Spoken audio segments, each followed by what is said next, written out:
May mag-asawang nakatira sa baybayin ng ilog na Gilan sa La Union na sina Don Juan at Namongan.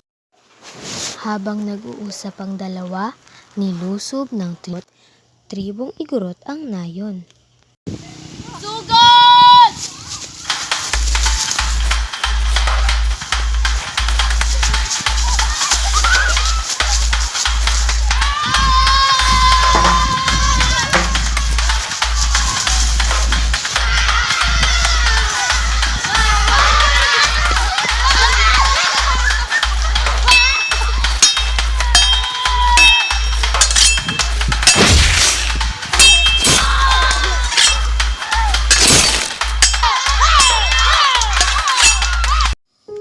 Maraming mga tauhan ni Don Juan ang namatay sa labanan. Lubos niyang ikinagalit ito.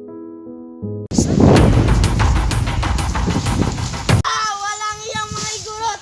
Pinatay nila ang mga tauhan ko! Nagtungo si Don Juan sa kanila upang magpaalam kay Namongan na siya ay aalis. Mag-ingat na. Salamat at lumaluwag ang Agad na si Don Juan at aganda upang ipagsiganti ang kanyang mga tauhan.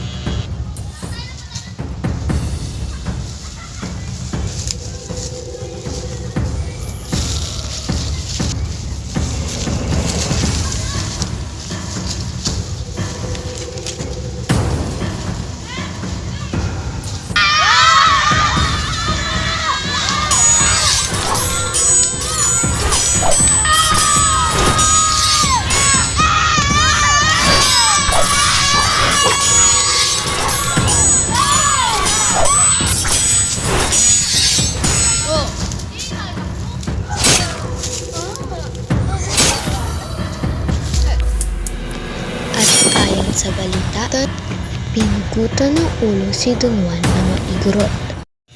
Isinilang na ni Namongan ang sanggol. Aray! Manganganak na yata ako! Nanganak kagad si Namongan at nagsalita rin kagad ang sanggol.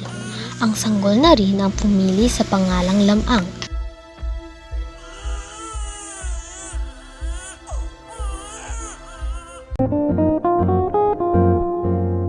Maaari ko bang maging ninong at ninang sina Tiyay Betrina, Tiyay Valentino at Gracia? Lubos na ikinatuwa ni Namongan ang napiling ninong at ninang ni Lamang. Sa kulang na siyang nabuwan pa lamang, si Lamang ay matapang, matipuno, malakas at malaking lalaki na siya. Nasaan po ang aking ama? Ikinuwento ni Namongan kay Lamang ang masamang nangyari sa kanyang ama. Magbabayag kayo sa ginawa sa aking ama! Ako'y pagiginti kita aking ama! Hanapin ko ang iyong labi aking ama! Lubos na ikinagalit ni Lamang nangyari sa kanyang ama. Anak kong Lamang, pinanganak kang may kakayahang magsalita at agad pagkapanakan. Kahit hindi pinayagan si Lamang ni Namongan umalis pa rin siya upang ipaghiganti ang kanyang ama. At gayon, naglakbay si Lamang, hinarap ang iba't ibang hamon at kahirapan, kabilang na ang tribo ng Igorot. Si Lamang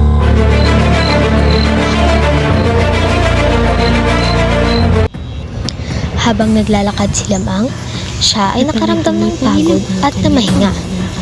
Napanaginipan niya na ang ulo ng kanyang ama ay nakatusok sa surukang kawayan na pinalilibutan ng mga Igorot at pinagsasaywan.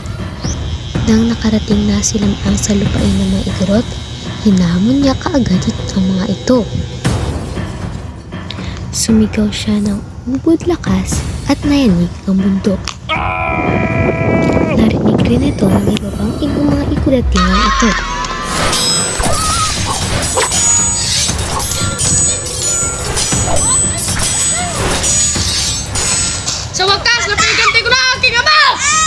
Pagkatapos ng matinding labanan, si Lamang ay nagwagi. Umuwi si Lamang sa pataligo sa ilog Amburayan sa tulong ng dalawang dalaga. Pagkatungo siya sa Kalanutsan upang mangligaw kay Ines na ang kanyang mahiwagang kaso at tandang. Sa daanan papuntang Kalanutsan, nakalaban ni Lamang ang higanteng si Sumarang.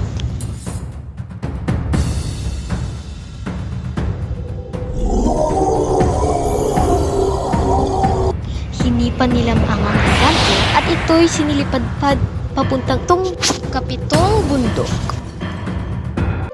Matapos kalabanin ni Lamang ang higanteng si Sumarang, nagtungo agad siya sa bahay ni na Ines Canoyan upang yayain nito magpakasal. Ngunit, sabi ni Ines Canoyan, kailangan niyang magbigay kaya na kapantay sa kanila. Hindi nagdalawang isip si Lamang na magbigay ng 2 barkong punong-puno ng ginto. Nasayahan ang mga magulang ni Ines at naganap ang kasalan. Tumagal ang pagsasama ni na Ines Canoyan at Lamang. Wakas.